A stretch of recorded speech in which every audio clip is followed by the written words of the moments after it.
A very good evening to all our viewers and welcome to this Sunday's edition of Primetime News coming to you live from our Newsfirst studios in Colombo. I'm Arundhati Mudanayaka and let's start off with a look at the stories making headlines this evening. Newsfirst Headlines. Main sponsor. For garden tools, b2b.lk.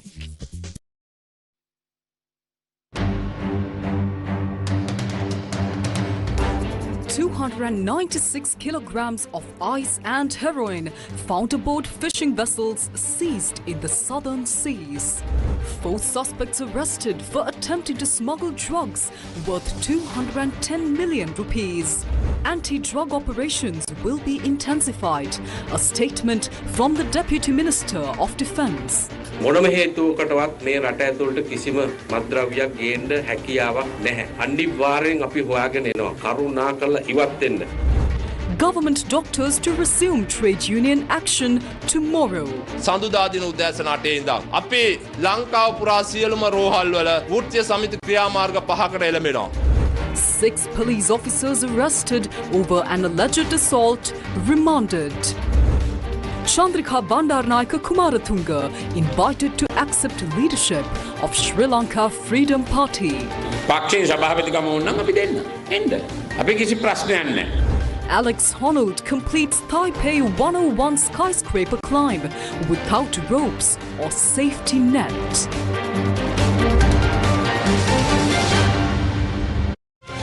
Newsfirst Headlines. Main sponsor. For hardware, b2b.lk. Now the stories in detail. More than 296 kilograms of ice and heroin were seized from 2 fishing vessels in the southern seas and brought to the Koita Fisheries Harbour. 11 suspects arrested by the Police Narcotics Bureau are set to appear before the Halstoff Magistrate Court, Colombo, where they are expected to receive 7-day detention orders. On the 23rd of January, following a tip-off to the police about drug trafficking, Sri Lankan Navy launched a special search operation in the southern seas. 2 fishing boats carrying 11 suspects were intercepted, 5 fishermen on the Devindu and 6 on the Chutimali vessel.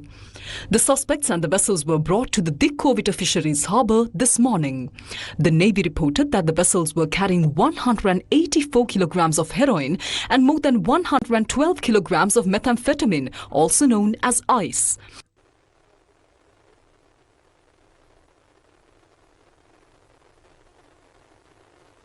The total value of the seized drugs exceeds 4.5 billion rupees.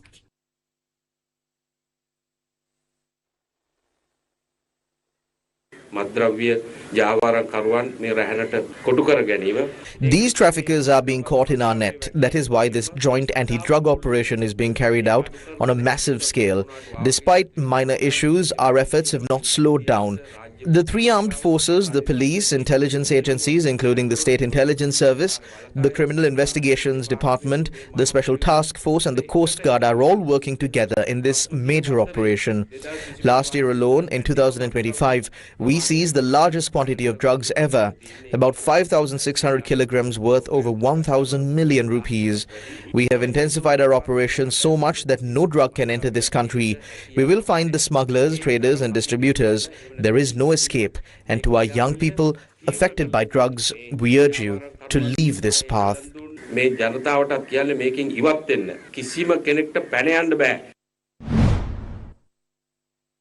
Meanwhile, 4 suspects were arrested early this morning at the Katunayake International Airport with a stock of narcotics valued at approximately 216,140,000 rupees. One of the suspects was arrested by the Katunayake Airport Police Narcotic Bureau officers upon his arrival in the country from Muscat, Oman. The quantity of narcotics he had brought packed inside his luggage was 8 kilograms and 220 grams. The Police Narcotic Bureau stated that their value is approximately 82.2 million rupees. The 37-year-old suspect arrested resident of Telkoda is someone who serves as a private security officer at a nightclub. The other 3 suspects were arrested with a stock of kush and hashish narcotics valued at 133,940,000 rupees. They had arrived in the country from Muscat, Oman early this morning.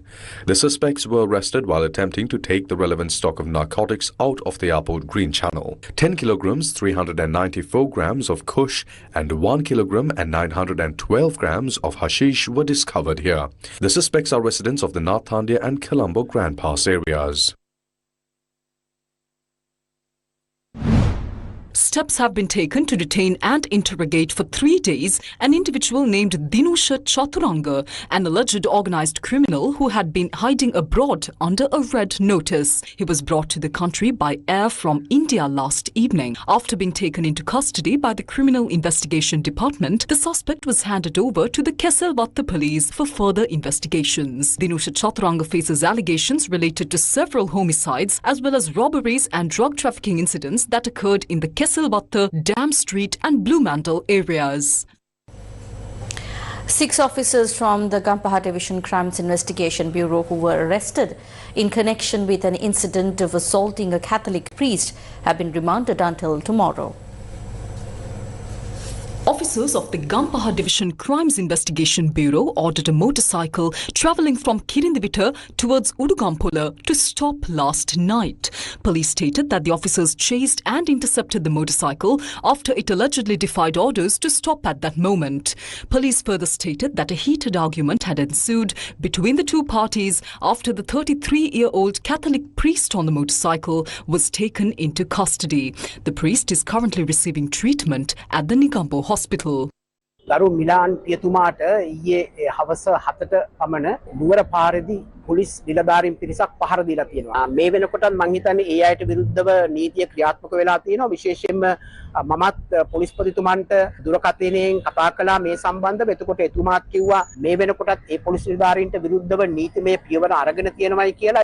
6 police officers involved were arrested for investigations into the incident and were remanded after being produced before the Gammadda acting magistrate Amarani Mudalige. Further police investigations into the incident are being carried out under the leadership of an assistant superintendent of police.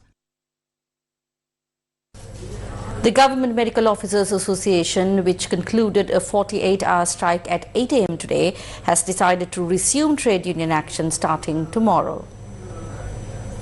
The Government Medical Officers Association commenced a 48-hour strike last Friday based on several key demands, establishing a distinct service category named the Sri Lanka Medical Service, updating the disturbance availability and transport allowance, resolving transport issues in accordance with the Circular 22/99, converting the extra day duty allowance into a fixed allowance, and resolving issues regarding the research allowance. Due to the strike, patients arriving at government hospitals over the past 2 days faced immense hardship. Following the conclusion of the strike, the Executive Committee of the GMOA convened this evening. Although they will report for duty starting tomorrow, the GMOA has decided to withdraw from 5 specific services, including prescribing medicines for external purchase and recommending external laboratory tests. Starting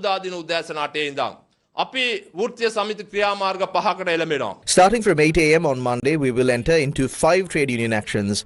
First, if a particular medicine is unavailable within the hospital system, we will not issue prescriptions for patients to purchase those medicine from external pharmacies. Secondly, we will not issue recommendations or prescriptions for laboratory tests to be done at external laboratories if they are unavailable within the hospital. Thirdly, if the approved number of doctors cannot be provided, we will not allow the opening of any new units within the hospital system from tomorrow. Fourth, we will not deploy our members to support health camps and clinics conducted for political purposes outside of the existing hospital clinics. Fifth, a doctor must always have an assistant, what we call a chaperone, when examining a patient. If an assistant officer is not present to support the doctor during patient examinations, doctors will withdraw from working in those locations. Minister Andrew Karunatilaka expressed his views regarding the new education reforms during a seminar organised today in Gammadda by the National Movement for Education Reforms. We remember there was a white paper on education. Also, in 1989, the concept of school councils was considered. The main criticism against all of these reforms was that the final objective of those education reforms was to weaken the state school mechanism and to privatize and sell education. That is the reason why we as a political movement oppose those education reforms. But no one criticizing the current reforms say that the state school system is being weakened or education is being privatized. We would like to ask them not to try to draw parallels between this education reform and the neoliberal education reforms proposed in 2019. Therefore, there are very small groups in the society who work for narrow political agendas. There are those who truly do not know about these reforms, and there are those who truly know about these reforms but carry out false propaganda. They say things like vulgarization. We hope to dispel this misinformation and disinformation and with the support of the majority, implement these education reforms.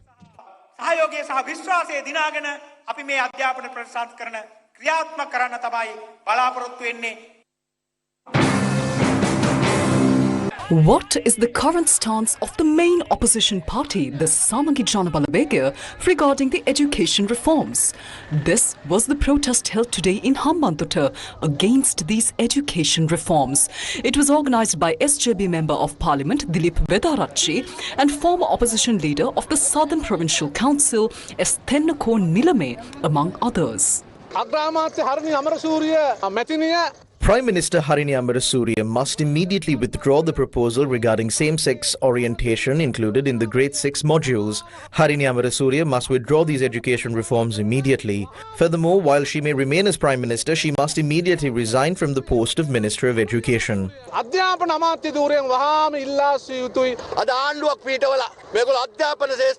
Today, having formed a government, they are implementing a program to disrupt the education sector.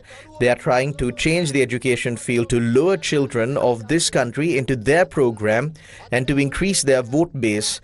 Do not act to destroy our future generation by ruining education. I declare at this moment that we, along with the leader of the Samagi Janabalawege and the entire joint opposition, will take to the streets to fight against this program being carried out by the Janata Vimukti Peramuna.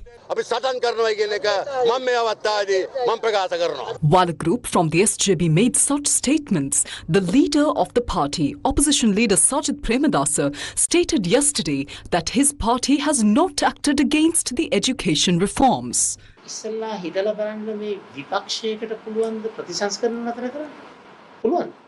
First, think about this. Can an opposition stop reforms? Is it possible? An opposition can only stop reforms by telling teachers, non-academic staff and principals to take to the streets to sabotage them. Show me, have we done that? Have we sent them to the streets? Without doing that, you cannot disrupt these things. We haven't done that. So we are in no way connected to this delay. We did not ask to stop them. We, the opposition, are absolutely not against reforms. I will say one thing. We would actually like it if this process was even faster. That is the truth.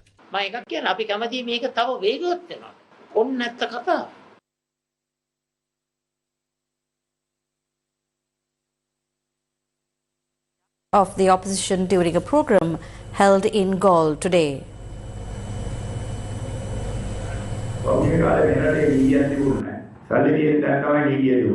In the past, there was no rule of law in this country. The law existed only where the money was. There was a system of getting things done behind closed doors. Corruption was everywhere. There was corruption in institutions enforcing the law. Efforts are being made in this country now. It's not 100% successful yet, but there is an intention. At the very least, the current administration aren't involved in corruption or fraud. For that intention alone, we give them 100% credit at this moment. However, the people's expectations have gone a little bit further than that. What the people expect is for those who turn their backs on the law, stole and spread corruption to be brought to justice. Now, who is in this opposition? The opposition is made up of a set of people who destroyed the country, stole everything and sold off whatever was left. If even one person in that group faces an issue, they all get together and protest. I was in that opposition too. Everything is a sham. I wasn't with the Pohottua. I had declared war against them. I did politics with other powerful figures in the opposition like Sajith and Ranil. But while you hear them talking inside Parliament, when they sit down at the dining tables, they're all friends, calling each other machang. They talk about what they did yesterday, where they slept, who they were with, and how many women they were associating with. That's what they discuss. They are best friends. They are no different from each other. Although they are in different parties, their minds are the same, their targets are the same, and their goals are the same. Their lifestyle is the same. Whether it's liquor or gambling, they're all identical. Therefore, the opposition is a union of the corrupt.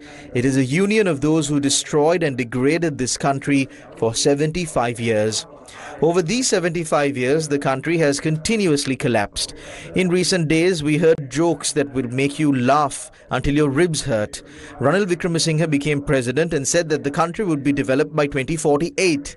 They try to deceive the people with such tall tales. How can they say they will build the country by 2048? We have these kind of political leaders. If someone went to a developed country and said such things, they would surely be hooted at and driven away. The next issue with the opposition is that they lack leaders with vision. Their politics are limited solely to the annual budget document presented for that year.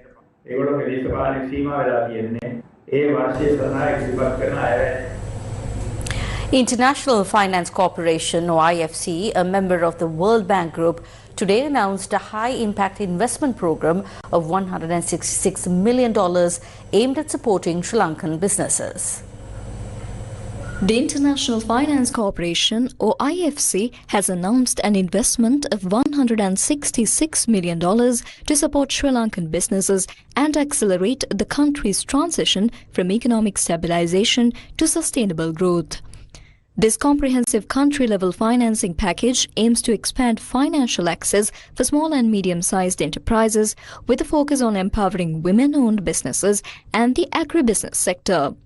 By targeting these key areas of Sri Lanka's economy, the financing seeks to drive inclusive growth and unlock job opportunities for underserved groups. This investment has been made strategically in 3 of Sri Lanka's leading commercial private banks, comprising a $50 million loan, $80 million in risk-sharing facilities, and $36 million in trade finance support.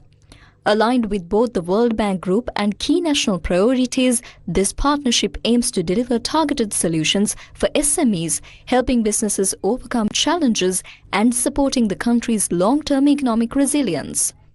Recently, IFC also helped strengthen Sri Lanka's financial infrastructure by launching a Secure Transactions Registry, enabling greater credit access for SMEs.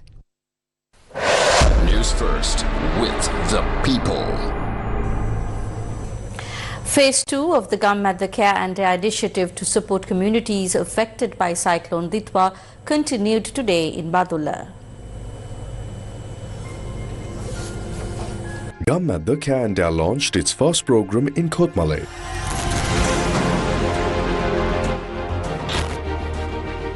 Second program in Passara.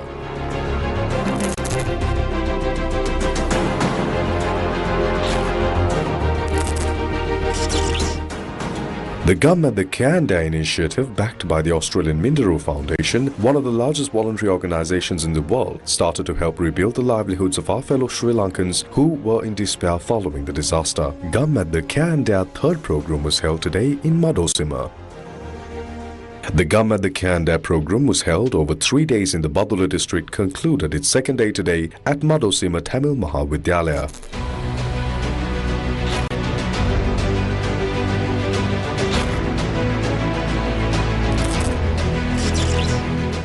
The Chief Executive Officer of MTV Channel Private Limited and Deputy Leader of the Gammadda Movement, Yasarat Kamalsiri, and the Gammadda team, Lunugala Divisional Secretary Susipalana Puvendran, Assistant Divisional Secretary Charitha Pradipani, ML Priyantha of the National Apprenticeship and Technical Training Authority, the Principal of the Madosima Tamil Mahavidyalaya, Gamunushantha of the District Disaster Management Unit, and several other government officials participated in today's event. The program provided a wide range of essential services in one place including legal guidance and support, assistance with identity documents and lost paperworks, vocational guidance and career counseling, psychological support, and distribution of essential food and supplies. All attendees had access to these services throughout the day.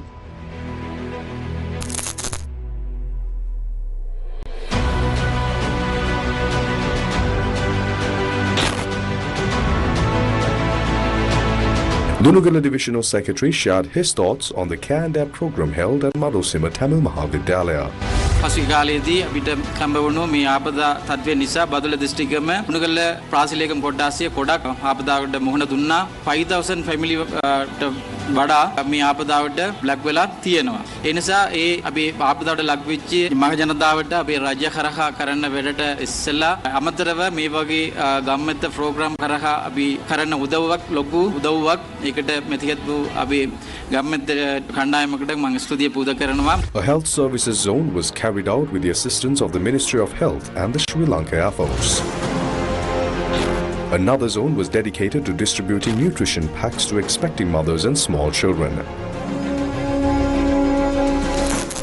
A third zone distributed hygiene products to both men and women alike, while a fourth zone was dedicated to providing dry rations and utensils to those displaced by the recent disaster. Another zone distributed water filters and gas cookers to the most needy.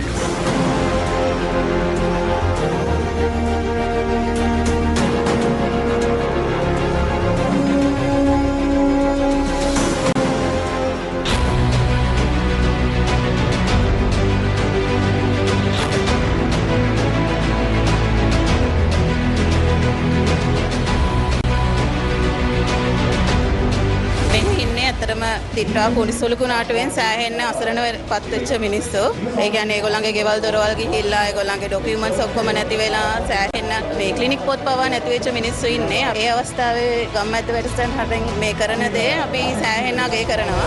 A zone dedicated to providing legal services by the Bar Association of Sri Lanka and another zone dedicated towards reissuing certificates, official documents and NICs to those who had lost them were established in the Madosima camp. ගොඩක් වෙලාවට ඉඩම් නැති ප්‍රශ්න තමයි තියෙන්නේ. දැන් ඔවුන්ට NBRO වාර්තාවෙන් එයාලට මේ ඉඩම් වලින් අයින් වෙන්න කියලා තියෙනවා. එතකොට එයාලට ඉඩම් ලැබෙන්නේ කොහොමද? ගෙවල් හදාගන්නේ කොහොමද? එතකොට එයාලට ඒව ලැබෙන්නේ කොහොමද කියන ප්‍රශ්න ගොඩක් වෙලාවට මේ ප්‍රදේශයේ ජනතාවට තියෙන. ඉතින් ඒවට ලබා දෙන්න පුළුවන් නිසි උපදෙස්, නීතිමය උපදෙස් අපි මේ අවස්ථාවේදී ලබා දීම සිදු කරනවා.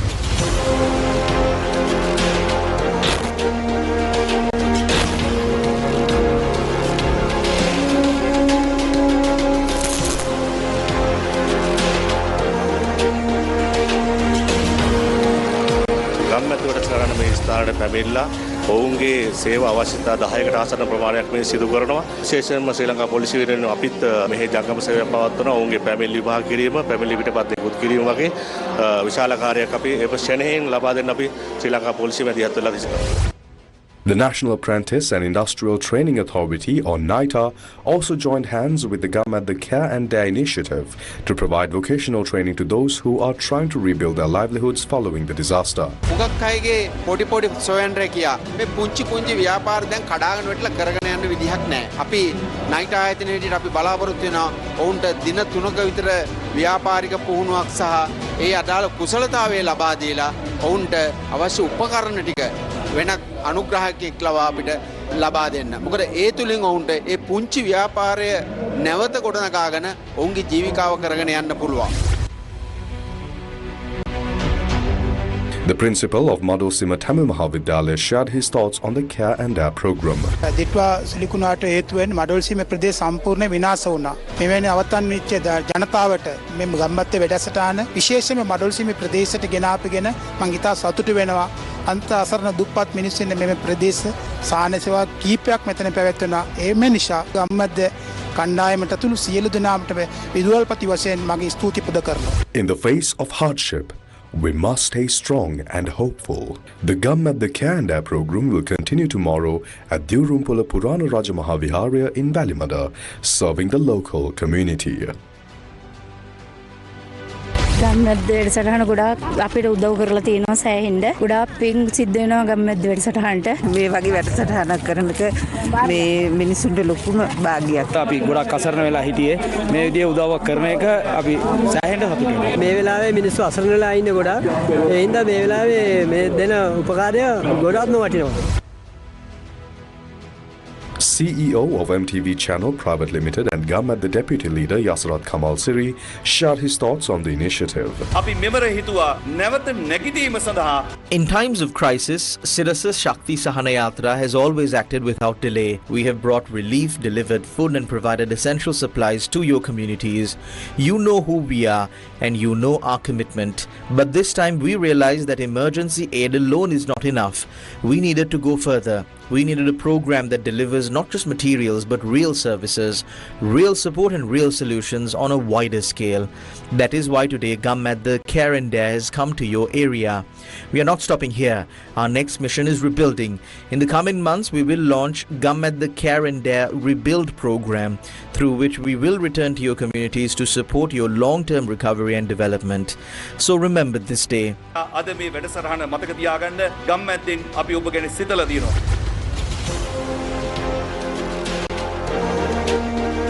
Leave the pain behind. We rise stronger than before. Together we protect. Together we rise. Gammadda, for the people, by the people.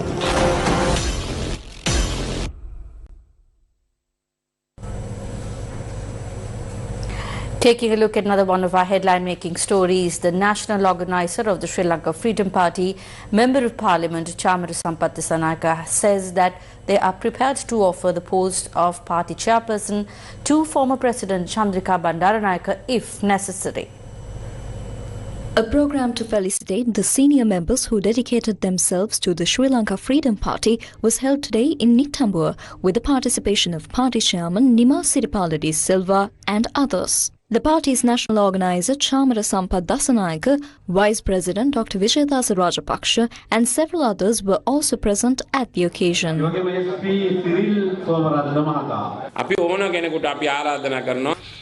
We invite anyone to join us. We are telling former President Chandrika Bandaranayake as well. Please join us.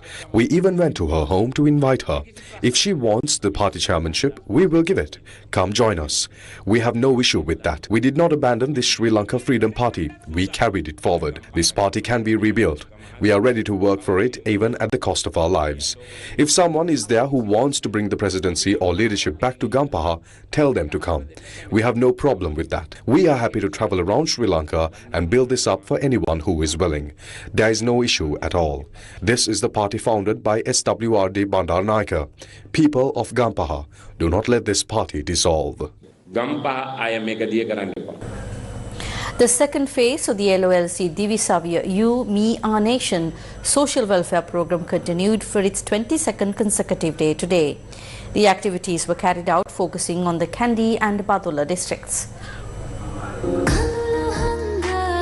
The LOLC Divisavya You, Me, Our Nation social welfare program consists of 3 phases. Under the first phase, essential items including dry rations were provided over a period of 10 days to people whose houses were completely damaged by Cyclone Detwa. The second phase commenced with the objective of renovating 200 damaged schools. This phase will be implemented over the coming days, focusing on 6 districts across 3 provinces. With the contribution of LOLC, the modernization of the electrical system at Malangamuwa Vidyadeepa Vidyalaya and the painting of classrooms and repair of the sanitation system at Kottagoda Vidyalaya in the Badulla district, which was affected by the disaster, are currently underway.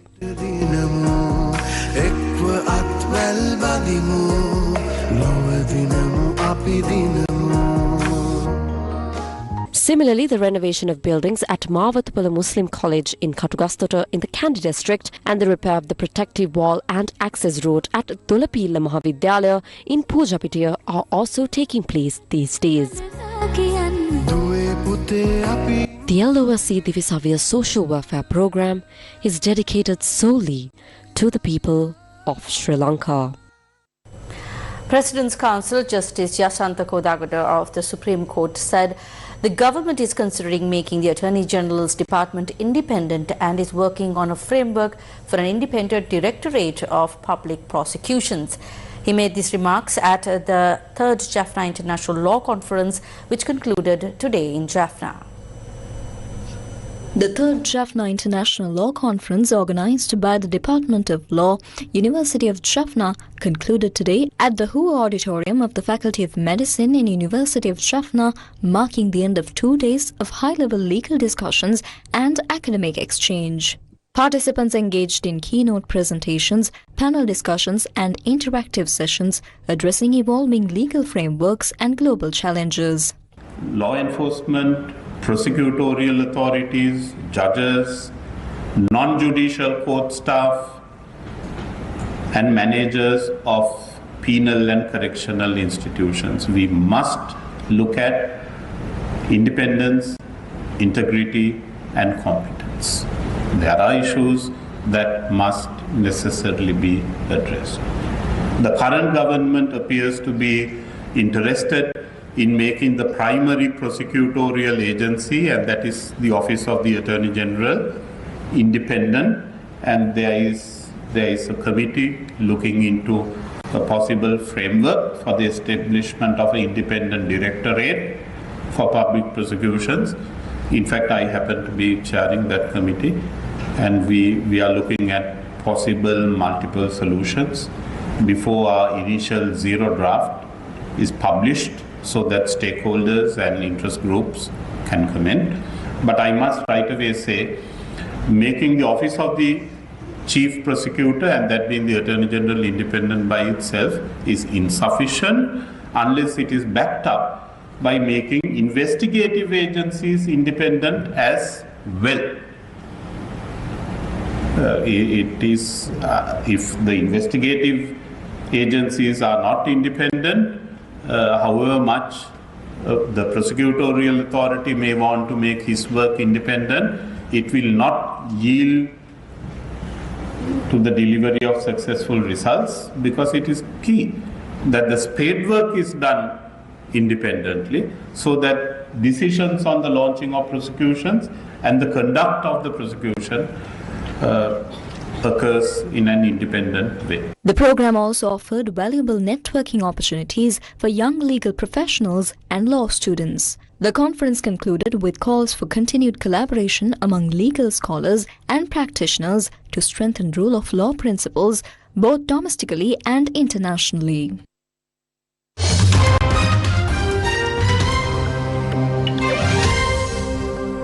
Moving on to news overseas, American climber Alex Honnold has successfully scaled a Taiwan skyscraper without a rope, harness or safety equipment. US President Donald Trump has threatened to slap a 100% tariff on Canadian goods if the country strikes a trade deal with China. Trump said he would impose a 100% tariff on Canada if it follows through on a trade deal with China, and warned Canadian Prime Minister Mark Carney that a deal would endanger his country. Trump said on Truth Social, if Canada makes a deal with China, it will immediately be hit with a 100% tariff against all Canadian goods and products coming into the USA. Last week, Canada's Prime Minister Mark Carney announced a strategic partnership with China and agreed to reduce tariffs. At the time, Trump called the move a good thing. But tensions between the US and Canada have grown in recent days after Carney said in a speech in Davos that the US-led world order had been ruptured. Carney also urged other middle powers to band together in the face of economic coercion by greater powers, though he did not mention Trump by name. Trump responded to the remarks in his own speech the next day, saying, "Canada lives because of the United States." The US president also withdrew an invitation for Canada to join his new Board of Peace. Federal immigration officers have shot and killed a man in Minneapolis during an immigration enforcement operation.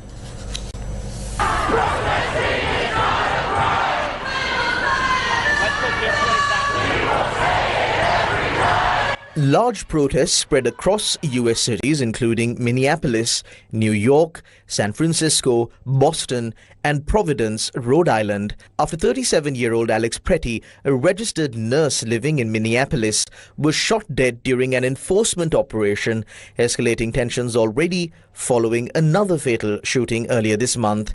Videos have emerged showing a scuffle between Border Patrol agents and the man in the lead-up to the shooting. The Department of Homeland Security said the agents fired in self-defense after Peretti, who they say had a handgun, resisted their attempts to disarm him. Eyewitnesses, local officials and the victim's family have challenged that account, pointing out he had a phone in his hand, not a weapon. A severe winter storm is currently sweeping across the United States, impacting more than 200 million people across 30 states. Heavy snow, freezing rain and extreme cold have caused flight cancellations, power outages and hazardous travel conditions. At least 18 states have declared a state of emergency, with 9 activating their national guards as travel disruptions, prolonged power outages and widespread tree damage loom. More than 10,000 flights have already been cancelled, with airports from Dallas-Fort Worth to Charlotte severely affected. Cities like New York, Boston and Washington, D.C. are preparing for near-blizzard conditions, with snow accumulations expected to reach up to a foot or more and wind chills dropping as low as minus 26 degrees Celsius in parts of New England. Over 84,000 customers are without power across multiple states, with Texas, Louisiana and Arkansas among the hardest hit. Officials urge residents to stay indoors, avoid travel and take precautions against life-threatening cold air as the storm continues to move eastward. Who made Colombo colourful today? The Sri Lanka Dog Festival brought the city to life with wagging tails, happy barks and joyful pet lovers. Budwina Marikrama and Vinuji Seniviratna report. Let the dogs out! Let the dogs out! You might be wondering what we are trying to do right here, right now, and with me right now is Vinuji, and also this is Ayu, by the way. And we have gone to a lot of events, tried different things, gone to a lot of festivals during the past few years. So what are we doing right now? Well, yes, Budmin, this is a festival dedicated just for the dogs in Sri Lanka. Welcome to Sri Lanka Dog Festival 2025. Let's go. Today, the Vihara Mahadevi Park in Colombo transformed into a vibrant playground for pets and pet lovers as the Sri Lanka Dog Festival, the largest pet entertainment event in South Asia, took the city by storm.